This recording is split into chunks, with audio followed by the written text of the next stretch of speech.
नमस्कार, कैसे हैं आप लोग। उम्मीद करता हूं कि आप लोग बहुत बेहतर होंगे। ये वीडियो उन सभी एस्पिरेंट के लिए बहुत ज़्यादा हेल्पफुल होने वाला है जो एसएससी सिलेक्शन पोस्ट फेज 12 का एग्जाम दे चुके हैं। जैसा कि आपको पता है कि आपकी आंसर की आउट हो चुकी है, तो इस वीडियो में हम लोग कट ऑफ का डिटेल में एनालिसिस करेंगे कि लेवल वाइज आपकी जो कट ऑफ है वो कितनी किया जा सकती है। मैट्रिक लेवल, ग्रेजुएशन लेवल और हायर सेकेंडरी लेवल में कैटेगरी वाइज आपके कितने मार्क्स बनने, ताकि आपको सेफ समझना चाहिए और कहीं ना कहीं यहाँ पे आपके सिलेक्शन की प्रोबेबिलिटी रहेगी। क्योंकि इसके रिगार्डिंग ढेर सारे जो चैनल हैं उन पे करेक्ट आपको इन्फॉर्मेशन नहीं मिल पा रही है और सिलेक्शन पोस्ट में सिनेरियो थोड़ा सा अलग होता है। ये चीज़ें आपको समझनी होगी। यहाँ पे क्या है, ऐसा नहीं है कि किसी एक पोस्ट के लिए बहुत ज़्यादा वैकेंसी आती है। यहाँ पे क्या है कि बहुत तरीके की पोस्ट निकलती है और उसमें थोड़ी थोड़ी वैकेंसी होती है। उसके अलावा यहाँ पे आपकी रीजन वाइज वैकेंसी आती है और यहाँ पे जो कट ऑफ है कई पोस्ट के लिए हो सकता है मिनिमम कट ऑफ चली जाती है और कई पोस्ट के लिए बहुत हाई कट ऑफ आपकी जाती है। उसके अलावा यहाँ पे ढेर सारी पोस्ट होती है जिसमें एक्सपीरियंस भी मांगते हैं, जिसमें नॉन एक्सपीरियंस भी मांगते हैं, टाइपिंग वाली वैकेंसी होती है।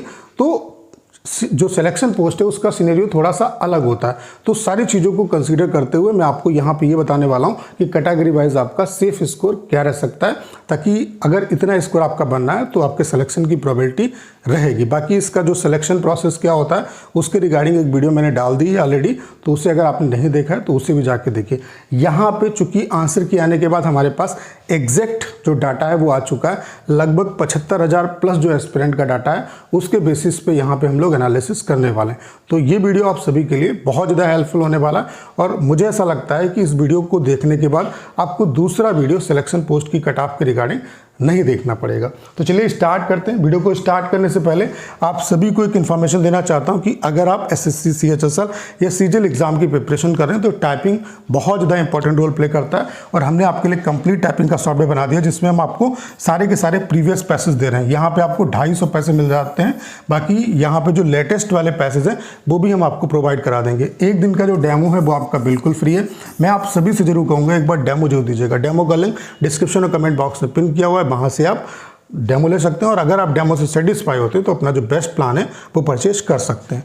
चलिए स्टार्ट करते हैं। ये जो डाटा मैं आपको दिखा रहा हूँ इसका जो कंप्लीट क्रेडिट है वो मैं रैंक मित्रा को देता हूँ। ये मैंने रैंक मित्रा से लिया है तो इसका जो कंप्लीट क्रेडिट है वो रैंक मित्रा को जाता है। यहाँ पे लगभग 75,000 प्लस एस्पिरेंट का डाटा है जिसमें आप देख सकते हैं ये ग्रेजुएशन लेवल वाला डाटा है जिसमें 33,154 एस्पिरेंट का डाटा है। आप देख सकते हैं यहाँ पे 180 प्लस स्कोर करने वाले कितने एस्पिरेंट हैं, 374 एस्पिरेंट है। 160 प्लस स्कोर करने वाले 7200 एस्पिरेंट है।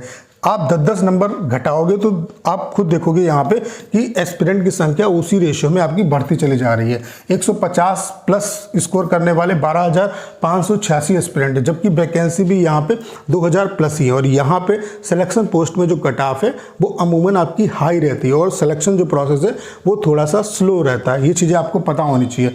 उसके अलावा अगर 140 प्लस स्कोर की बात करें तो 17,478 कैंडिडेट हैं यहाँ पे। उसके अलावा 130 प्लस स्कोर करने वाले 21,232 एस्पिरेंट हैं। उसके अलावा 120 प्लस स्कोर करने वाले 24,087 एस्पिरेंट हैं। 115 प्लस स्कोर करने वाले 25,298 एस्पिरेंट है। उसके अलावा यहाँ पे हम इस पॉइंट पे बात करेंगे कि आपका शिफ्ट वाइज जो है वो नॉमिनेशन का आपको कितना बेनिफिट मिल सकता है। बाकी आप ये रेंज वाइज डाटा देख सकते हैं कि 160 से 200 के बीच में स्कोर करने वाले 7200 एस्पिरेंट है। 150 से 160 के बीच में स्कोर करने वाले 5386 एस्पिरेंट है। 140 से 150 के बीच में स्कोर करने वाले 4892 एस्पिरेंट है। 130 से 140 के बीच में स्कोर करने वाले 3754 एस्पिरेंट है। ठीक है, जो सबसे ज़्यादा इंपॉर्टेंट है आपके लिए वो शिफ्ट वाइज डाटा है। ये ग्रेजुएशन लेवल का डाटा है। यहाँ पे आप देख सकते हैं अगर सबसे हार्ड शिफ्ट की बात की जाए तो 24 जून की जो शिफ्ट थी 2:30 बजे वाली, ये सबसे हार्ड रही, जहाँ पे जो एवरेज स्कोर है वो 126.23 बन रहा है आपका। ठीक है,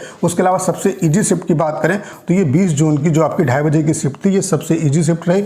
यहाँ पे जो एवरेज स्कोर है वो 141.0 बन रहा। अब नॉमिनेशन किस तरीके से होता है, कैसे आपको मार्क्स मिलते हैं, कैसे आपके मार्क्स इंक्रीज होते हैं। जो नॉमिनेशन होता है उसमें जो हाईएस्ट मार्क्स वाली जो शिफ्ट है उसको बेस मान लिया जाता है और सभी शिफ्ट के जो मार्क्स है वो इसी के बराबर लाए जाते हैं।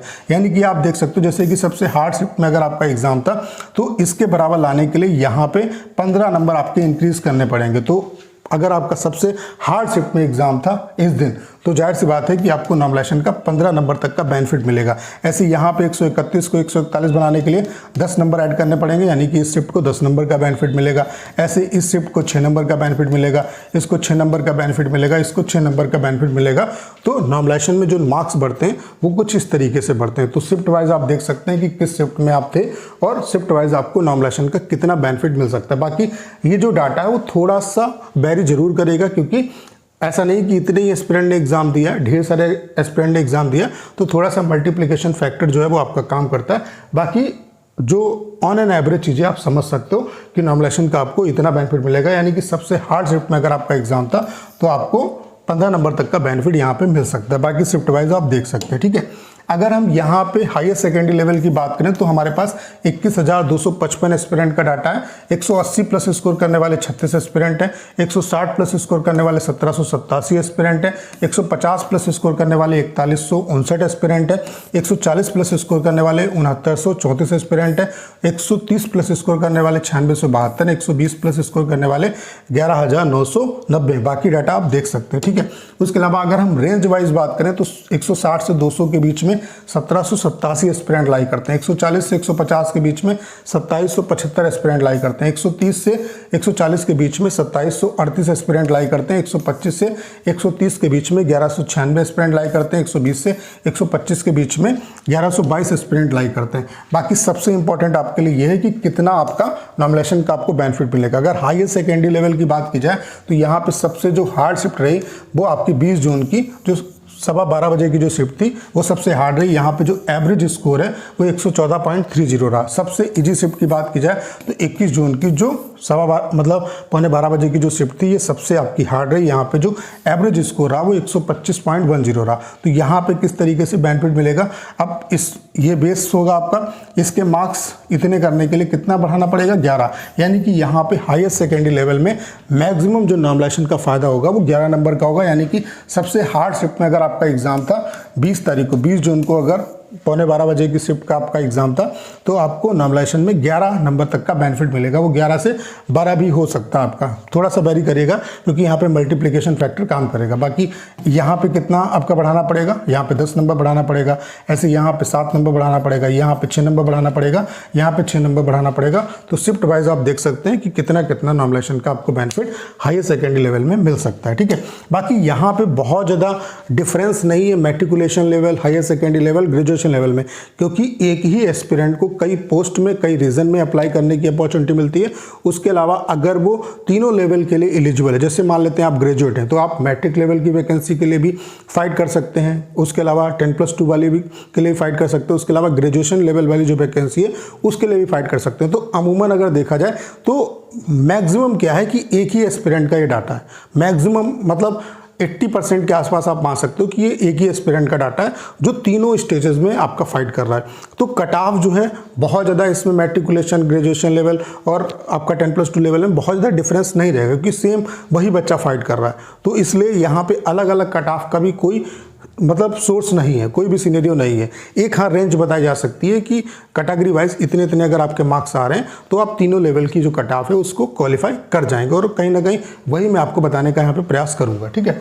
आप यहाँ पे देख पा रहे होंगे मैट्रिकुलेशन लेवल में 19,903 एस्पिरेंट का डाटा है। यहाँ पे 180 प्लस स्कोर करने वाले 79 एस्पिरेंट है, 160 प्लस स्कोर करने वाले 1772 एस्पिरेंट है, 150 प्लस स्कोर करने वाले 3703 एस्पिरेंट है, 140 प्लस स्कोर करने वाले 5906 एस्पिरेंट है, 130 प्लस स्कोर करने वाले 8007 एस्पिरेंट है, 120 प्लस स्कोर करने वाले 10,008 एस्पिरेंट है, 115 प्लस स्कोर करने वाले 10,900 एस्पिरेंट है। उसके अलावा यहाँ पे अगर रेंज वाइज देखें तो 160 से 200 के बीच में 1772 एस्पिरेंट लाई करते हैं, 150 से 160 1931 एस्पिरेंट लाई करते हैं, 140 से 150 2203 एस्पिरेंट लाई करते हैं, 130 से 140 2101 एस्पिरेंट लाई करते हैं। बाकी ये डाटा आप देख सकते हैं।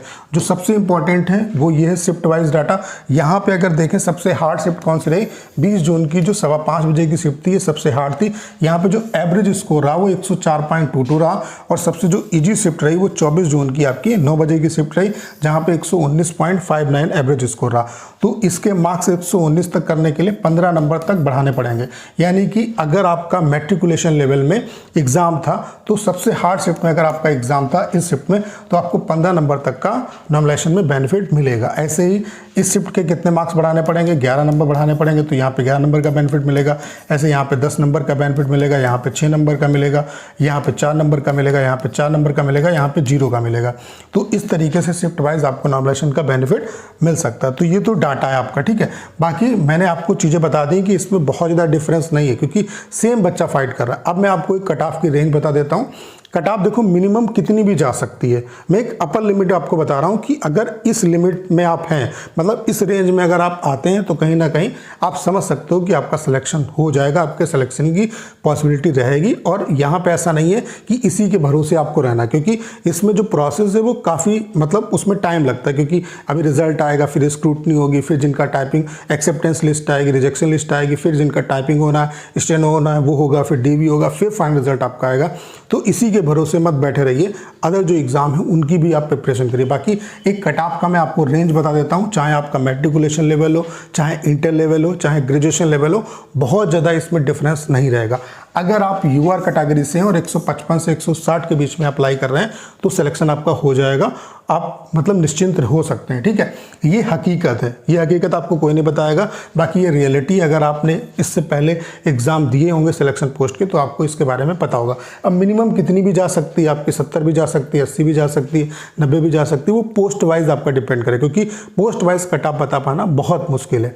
लेकिन ये मैंने एक लिमिट आपको बता दी। बाकी ओबीसी कैटेगरी से भी 155 से 160 तो आप सेफ हैं, और ईडब्ल्यूएस कैटेगरी से 155 से 160 आप सेफ हैं, एससी कैटेगरी से 145 हैं तो आप सेफ हैं, और एसटी कैटेगरी से 140 अगर आपके मार्क्स आ रहे हैं तो आप सेफ हैं। ये आपकी कट ऑफ रहेगी, ठीक है। तो अगर आपके कैटेगरी वाइज इतने मार्क्स बन रहे हैं तो कहीं ना कहीं आप निश्चिंत रहिए, आपका यहाँ पे सिलेक्शन हो जाएगा। बाकी आपको इसी के भरोसे नहीं रहना, क्योंकि यहाँ पे चीज़ें काफ़ी मतलब उसमें टाइम लगता है। तो आप अदर जो एग्ज़ाम है जैसे कि सीजीएल है, उसके अलावा और भी ढेर सारे एग्ज़ाम लगे हुए उनकी भी प्रिपरेशन साथ साथ करते रहिए। बाकी ये कट ऑफ की रेंज है, चाहे आप मैट्रिकुलेशन लेवल के हों, चाहे हायर सेकेंडरी लेवल के हों, चाहे ग्रेजुएशन लेवल के हो, बहुत ज़्यादा यहाँ पे डिफरेंस आपका नहीं आएगा। तो उम्मीद करता हूँ सारी जानकारी आप बहुत अच्छे तरीके से समझ पाओगे। बाकी अगर आप CHSL सीजीएल एग्ज़ाम की प्रिपरेशन कर रहे हैं तो टाइपिंग बहुत ज़्यादा आपके लिए इंपॉर्टेंट है, और यहाँ पर हमने आपके लिए कंप्लीट टाइपिंग का सॉफ्टवेयर बना दिया जिसका इंटरफेस बिल्कुल SSC CHSL सीजीएल जैसा है। उसके अलावा यहाँ पे हम आपको 250 पैसेज दे रहे हैं जो कि CHSL सीजीएल एग्जाम में आए हुए हैं। बाकी जो लेटेस्ट वाले पैसेज हैं वो भी यहाँ पे हम आपको प्रोवाइड करा देंगे। एक दिन का जो डेमो है वो आपका बिल्कुल फ्री है। मैं आप सभी से जरूर कहूँगा एक बार डेमो जो दीजिएगा। डेमो का लिंक डिस्क्रिप्शन और कमेंट बॉक्स में पिन किया हुआ है, वहाँ से आप डेमो दे सकते हैं, और अगर आप डेमो से सेटिस्फाई होते हैं तो अपना जो बेस्ट प्लान है वो परचेज कर सकते हैं। उम्मीद करता हूँ सारी जानकारी आप बहुत अच्छे तरीके से समझ पाए होंगे। करना क्या है, इस वीडियो को बस शेयर करना है। उसके अलावा अगर आप चैनल पर नए हैं और आपने अभी तक इसे सब्सक्राइब नहीं किया है तो प्लीज़ चैनल को सब्सक्राइब करना मत भूलिएगा।